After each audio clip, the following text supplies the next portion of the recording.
This just in, it looks as though RFK Jr. has in fact received enough votes to become the Health and Human Services Secretary. This vote just coming in. Of course, he had faced some opposition over his views on vaccines, but along party lines, he has now moved forward and will take over this position. Let's go to NewsNation's Libby Dean.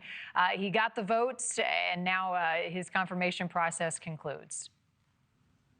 Hey, Marni, another key member of President Trump's cabinet just confirmed RFK Jr. needed 51 votes, and that is what he hit just now. And now he just needs to be sworn in as Health and Human Services Secretary. Now, this vote was actually largely along party lines, but the Republican to watch today and to keep an eye out for the last few days, actually, was Republican Senator Mitch McConnell, because he voted against Tulsi Gabbard yesterday to be the Director of National Intelligence. We, of course, did see her sworn in at the White House here yesterday. But McConnell, he voted against RFK Jr.'s confirmation today, so that was one to watch. Now, Democrats, their reaction, we actually saw some last-minute criticisms on the floor of RFK Jr. right before this vote took place. A lot of their arguments center around them thinking that RFK Jr. doesn't have the qualifications to be Health and Human Services Secretary and oversee the 13 agencies that are under the HHS Secretary umbrella. So, okay, what comes next? It's going to be the swearing-in ceremony that we're going to see at the White House. That's going to take place this afternoon.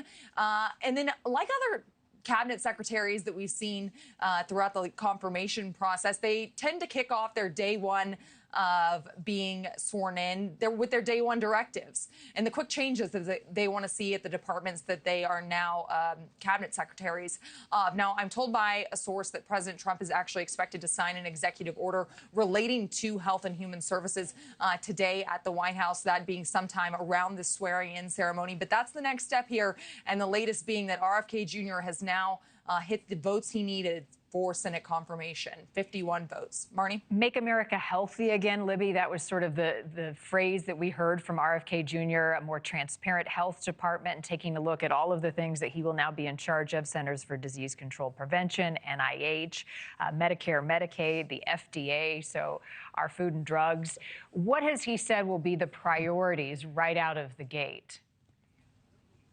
So many things that RFK Jr. and President Trump are on the same page of what they want to change, the changes that they want to see. And as I mentioned, 13 agencies under HHS's umbrella. And those 13 agencies, like you mentioned, include things like the CDC, the NIH, the FDA. The FDA being a big one, because one thing that RFK Jr. has continuously promised is the changes that he wants to see to the food industry here in America, because he believes that our food and the food that Americans eat is leading to chronic diseases, and he thinks that that can be a big change. Another one being the fluoridation of water systems here in the U.S. That was a big promise from RFK Jr.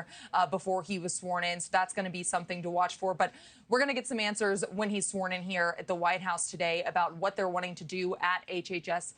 Given this is going to be one of the top agencies to watch, because they have promised a lot of changes. A lot of these secretaries have promised changes, but this one, a big one that a lot of Americans really care about, because this has a lot of effects on Americans' health and the way they day-to-day food they consume.